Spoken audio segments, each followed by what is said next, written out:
Hi, I'm Kyle Ridgman here in Los Angeles for Prehistoric Planet.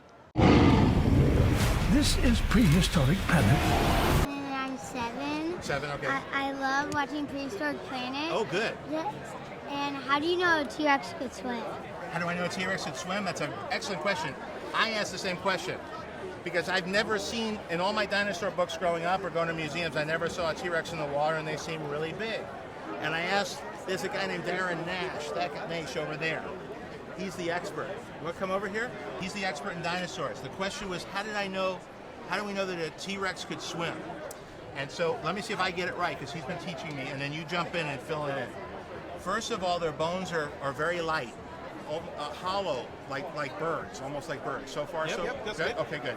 Second of all, other creatures that are the size of dinosaurs, of a T-Rex, that still exist today, like elephants, are very good swimmers. So there's a good chance that they could have swam. But then there's something called fossil evidence. You know what a fossil is? Right? So they found fossils of mud where there were streaks from claws moving in a pattern as though it was paddling in the water. And so when we add all those things up, and we know that they would travel from region to region looking for food, we figure there's a really good chance that they probably could swim. Am I missing anything, teacher? You didn't need my help at all. The only other thing is we said that from the footprints and the foot anatomy, we know that T-Rex had these really big, fat, wide feet for good at supporting its weight on soft beach sands or whatever. So it lived across part of North America where it would have been on beaches and the edge of the sea.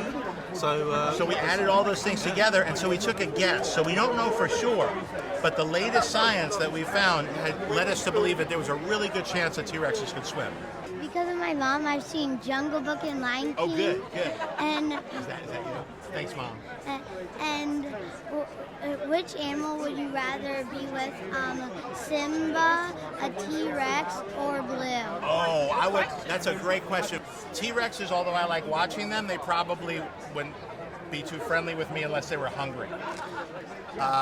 Simba's pretty cool. I like Simba a lot, but I think Baloo would probably be my favorite because he's very protective and nice. And I like how, Jungle Book, the original one, was one of the first movies I ever saw, and I love that character.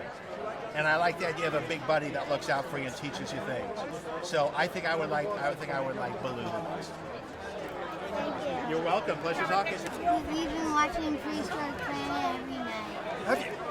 You're not allowed to do that. It hasn't been released yet.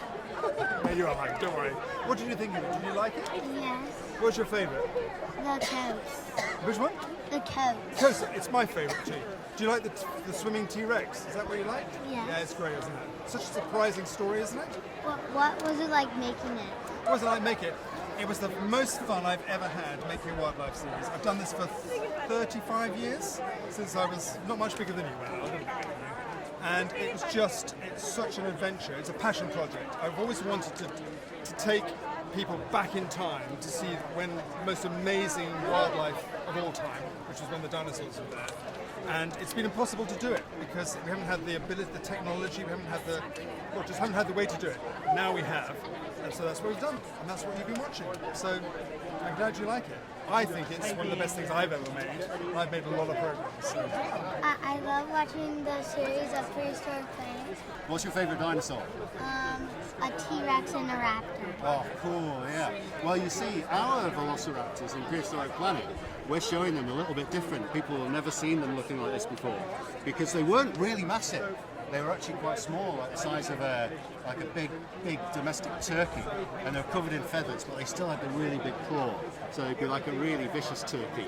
How do you know about dinosaurs and how do you put it all together? Well, I've been a fan of dinosaurs for a really long time, since I was about your age actually, and now I'm really old. So that's a really long time, and I've read about dinosaurs a lot, and then I get to work with great guys like John and Mike, and then our paleontologist Dr. Darren, and they teach me a whole load about dinosaurs as well. And when we want to put it together, what we do is we start writing the stories, looking at the natural world, looking at the fossil record, and seeing what we can work out the dinosaurs did, and then we do lots of storyboards and draw it out. Then finally we go and shoot what we call the backplates, which is all the real locations. Then we make the animated dinosaurs and stick it all together, and now it's ready for you to see.